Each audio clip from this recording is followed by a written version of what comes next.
Kwa maana mmeokolewa kwa neema kwa njia ya imani, ambayo hiyo haitokani na nafsi zenu, ni kipawa cha Mungu, wala si kwa matendo, mtu awaye yote asije akajisifu.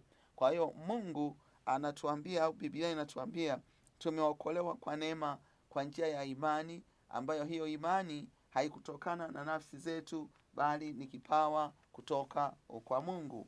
Kwa hiyo sasa tunapoangalia habari ya dhamiri, imani, tunapokuwa tumeokolewa kwa neema, tumepewa wajibu au tumepewa kazi ya kufanya. Imani ni kubeba wajibu, kubeba majukumu.